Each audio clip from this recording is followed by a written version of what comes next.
The content of the presentation contains introduction, pathogenesis, pathology, clinical presentation, laboratory finding, differential diagnosis, treatment, and the course outcome of post-streptococcal glomerulonephritis. When we came to introduction, post-streptococcal glomerulonephritis is caused by prior infection with specific nephrogenic strains of group A beta hemolytic streptococcus. The clinical presentation of post-streptococcal glomerulonephritis varies from asymptomatic microscopic hematuria to the full-blown acute nephrotic syndrome. The prognosis is generally favorable in pediatrics, but in some cases the long-term prognosis not benign. When we came to the epidemiology, although post-streptococcal glomerulonephritis continues to be the most common cause of acute nephritis in children globally, it primarily occurs in developing countries, with an annual incidence that ranges from 9 to 28 per 100,000 individuals. The overall incidence has decreased in the Western countries as a result of improved hygienic conditions and the near eradication of streptococcal pyoderma. Post-streptococcal glomerulonephritis commonly follows streptococcal pharyngitis during cold weather and streptococcal skin infection or pyoderma during warm weather months. The risk of PSGN is highest in children between 5 and 12 years of age. Post-streptococcal glomerulonephritis is uncommon in children less than 3 years of age. The incidence of clinically detectable post-streptococcal glomerulonephritis in children infected during a Group A streptococcal epidemic is around 5 to 10% if it is due to pharyngitis, and if the Group A streptococcal epidemic skin infection occurs, it is around 25%. So the chance of developing post-streptococcal glomerulonephritis of Group A streptococcal epidemic is higher if the infection involves the skin. When we came to the pathogenesis, post-streptococcal glomerulonephritis appear to be caused by glomerular immune complex disease, which is induced by specific nephrogenic strains of group A beta hemolytic streptococcus. The resulting glomerular immune complex disease triggers complement activation and inflammation. Even though there are a number of proposed mechanisms for the immunologic glomerular injury induced by group A streptococcus infection, most evidence suggests that the major pathogenic mechanism is in situ immune complex formation due to the deposition of streptococcal nephrogenic antigens within the glomerulus. There are two leading candidates for the streptococcal antigens which are responsible for post-streptococcal glomerulonephritis. Those are nephritis-associated plasmin receptor and the streptococcal pyrogenic exotoxin B. Independent of the immune response, both streptococcal pyrogenic exotoxin B and the nephritis-associated plasmin receptors can activate the alternate complement pathway, which is a characteristic finding in PSGN. That means low C3 with normal C4, and enhance the expression of adhesion molecules. And also streptococcal pyrogenic exotoxin also can stimulate the production of chemotactic cytokines. When we come to the pathology, light microscope shows a diffuse proliferative glomerulonephritis with prominent endocapillary proliferation and also numerous neutrophils. The severity of the involvement varies and usually it correlates with the clinical findings. Patients who are asymptomatic or have mild disease may have biopsies that show little glomerular involvement, whereas patients with diffuse endocapillary proliferative glomerulonephritis, they are more likely to have full-blown acute nephrotic syndrome, and also crescent formation can be seen rarely. When we see the immunofluorescence microscopic finding in PSGN, immunofluorescence microscope reveals a characteristic pattern of deposits of immunoglobulin, mainly IgG, and the complement C3 distributed in a diffuse granular pattern within the mesenteric and glomerular capillary wall. Other immune reactants such as IgM, IgA, fibrin, and other complement components may also be detected. When we see the electron microscope, the most characteristic features detected by electron microscopes are dome-shaped subepithelial electron-dense deposits that are referred to as humps. And these deposits along the subendothelial deposits are immune complex, and it corresponds to the deposition of IgG and the C3 finding on immunofluorescence microscope. This is the image of pathologic findings of post-streptococcal glomerulonephritis.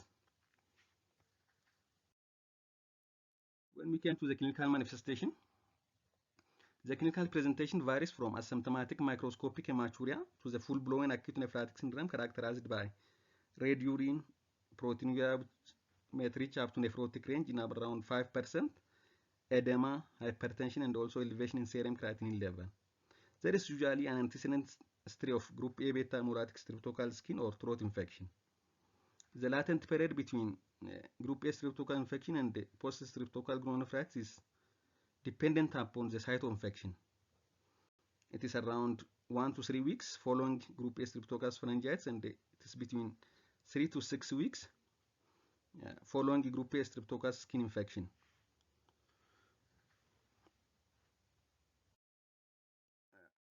The following symptoms are the most common presenting signs in children.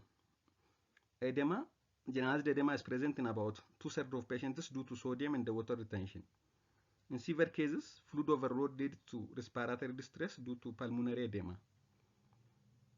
The other is gross hematuria, which is present in around 30 to 50% of patients, and the urine looks like tea or cola colored. Hypertension is present in around 50 to 90% of patients, and it varies from mild to severe. It is primarily caused by fluid retention. Hypertensive encephalopathy was uncommon, but it's a serious complication. It might be seen in around 10% of children with PSGN who have hypertension. These patients require emergent intervention if they develop hypertensive encephalopathy. Subclinical cases of PSGN are primarily characterized by microscopic hematuria. Such patients were often detected during epidemics or random laboratory finding while we investigate for some other reason. PSGN is also associated with a variable decline in glomerular filtration rate that is detected by a rise in serum creatinine level. Acute renal failure requiring dialysis is uncommon in post-streptococcal glomerulonephritis patients. When we see the laboratory findings of a patient with post-streptococcal glomerulonephritis, the urine analysis in patients with PSGN reveals hematuria. Some of them have a dysmorphic feature with or without red blood cell casts and also varying degrees of proteinuria. Nephrotic range proteinuria is uncommon and it occurs in around 5% of cases at presentation. The urine analysis should be performed on a freshly voided specimen. The other pertinent finding is the complement level. In about 90% of patients, C3 and total complement activity are significantly depressed in the first 2 weeks of the disease course. In comparison, C4 and the C12 levels are usually normal or only mildly decreased. The C3 and the total complement return to normal within 4 to 8 weeks after presentation. The combination of a low C3 level and a normal or only slightly decreased C4 level indicates activation of the alternate pathway of complement. In contrast, lupus nephritis is associated with activation of the classic pathway with reduction in both C3 and C4. When we see the throat or skin culture from the site of infection, because PSGN presents weeks after an antecedent group A streptococcal infection, only about 25% of patients will have either a positive throat or skin culture. The other is serology. Elevated titers of antibody to extracellular streptococcal products is an evidence of recent group A streptococcal infection. The streptosium test, which measures 5 different streptococcal antibodies positive in more than 95% of patients due to pharyngitis and around 80 to 90% of those with skin infection.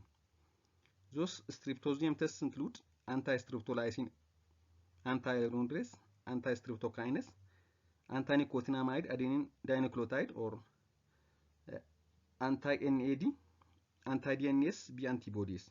These antibodies can also be measured individually. After a pharyngeal infection, the ASO, anti-DNase, anti-nicotinamide adenine dinucleotide, and anti-hyaluronidase titers are commonly elevated. In comparison, only the anti-DNase-B and anti-hyaluronidase titers typically increased after a skin infection.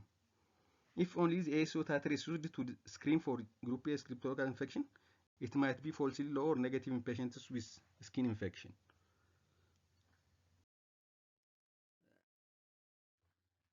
Poststreptococcal glomerulonephritis is usually diagnosed based upon clinical findings of acute nephritis and the demonstration of recent group A beta hemolytic streptococcal infection. The clinical findings of acute nephritis include hematuria with or without red blood cell casts and the variable degrees of proteinuria, edema, and hypertension. Documentation of recent infections includes either positive throat or skin culture or serologic tests. Although low C3 and the total complement levels are consistent with the diagnosis of PSGN, this complement components may also be decreased in other forms of glomerulonephritis, including membranoproliferative glomerulonephritis. Renal biopsy is not performed in most patients to confirm the diagnosis of poststreptococcal glomerulonephritis, since the clinical history is usually highly suggestive and the resolution of PSGN typically begins within few weeks of presentation. Biopsy is usually performed in whom other glomerular diseases are being considered because they deviate from the natural course of the poststreptococcal glomerulonephritis. For example, if patients have nephrotic range proteinuria, this is expected in only 5% of poststreptococcal glomerulonephritis patients, or if there is evidence of absence of streptococcal infection, if complement levels are normal, if hematuria, proteinuria, diminished renal function, or low C3 levels persists more than 2 months, recurrent episodes of hematuria, and also progressive increase in serum creatinine suggests, it might suggest other cause for acute nephrotic syndrome, and if the patient has those signs and symptoms, it needs renal biopsy. When we came to the differential diagnosis, the diagnosis of PSGN is generally straightforward in patient once the diagnosis of acute nephritis made. There is also documentation of recent group A beta hemolytic streptococcal infection, and the nephritis begins to resolve within 1 to 2 weeks of presentation. However, if there is progressive disease beyond 2 to 3 weeks, persistent hematuria or hypertension beyond 6 to 8 weeks, or there is not adequate documentation of antecedent group A streptococcal infection, other differential diagnosis should be considered. Most of the time, we can differentiate poststreptococcal glomerulonephritis from the other cause of acute nephrotic syndrome by history and a few investigation. But renal biopsy might be required to differentiate those differential diagnoses. For example, membranoproliferative glomerulonephritis. The presentation of membranoproliferative glomerulonephritis might be distinguishable initially from PSGN. It typically presented with hematuria, hypertension, proteinuria, and hypocomplementemia following upper respiratory infection. However, patients with membranoproliferative glomerulonephritis continue to have persistent nephritis and hypocomplementemia beyond 6 to 8 weeks, and possibly a further elevation in serum creatinine may occur. In contrast, patients with poststreptococcal glomerulonephritis typically have resolution of their disease and the return of normal C3 and also total complement is expected at 6 to 8 weeks. The other differential is IgA nephropathy. Patients with IgA nephropathy often present after an upper respiratory infection like poststreptococcal glomerulonephritis. But the potential distinguishing features from PSGN includes a short time between the antecedent illness and hematuria, which is less than 5 days in IgA nephropathy as compared to more than 10 days in poststreptococcal glomerulonephritis, and history of prior episodes of gross hematuria, because IgA nephropathy tends to have recurrency, whereas recurrence is rare in poststreptococcal glomerulonephritis. The other differential diagnosis can be secondary cause of glomerulonephritis. For example, lupus nephritis and Henoch-Schönlein purpura or IgA vasculitis. They share similar clinical features with PSGN. However, extrarenal manifestations of the underlying systemic disease and also laboratory testing should differentiate them from PSGN. Measurements of serum complement may also be helpful. Hypocomplementemia is not a characteristic of HSP or IgA vasculitis, and the hypocomplementemia that occurs in lupus nephritis, it is reduction in both C3 and C4, whereas C4 levels are normal in poststreptococcal glomerulonephritis. Both hepatitis B and endocarditis associated glomerulonephritis share common features with PSGN, but they will present with reduction in C3 and C4 because it causes activation of the classic pathway of the complement, whereas PSGN is the alternate pathway. The other differential is post-infectious glomerulonephritis due to other microbial agents. Acute nephritis due to viral and other bacterial agents can occur. Their clinical presentation is similar to PSGN, except that there is no documentation of antecedent group A streptococcal infection, either historically or serologically. So we can differentiate by 3 physical examination and some laboratory investigations from the other cause of acute nephrotic syndrome. Even most of the time we can differentiate them without renal biopsy, but sometimes renal biopsy might be needed to differentiate them from each other. The next is about management. There is no specific therapy for post-streptococcal glomerulonephritis management, and the management is supportive and it's focused on the treating the clinical presentation of the disease, particularly complication due to volume overload. Those includes hypertension and sometimes pulmonary edema. So general measures include sodium and water restriction and also loop diuretics. Loop diuretics is very important because the mechanism of hypertension and the pulmonary edema or other symptoms is due to fluid retention. So loop diuretics is important. Loop diuretics generally provide a prompt diuresis with reduction in blood pressure and edema. Infrequently, patients have hypertensive encephalopathy due to severe hypertension, and these patients should be treated emergently to reduce their blood pressure with antihypertensive drugs like calcium channel blocker, ACE inhibitors, or other vasodilators.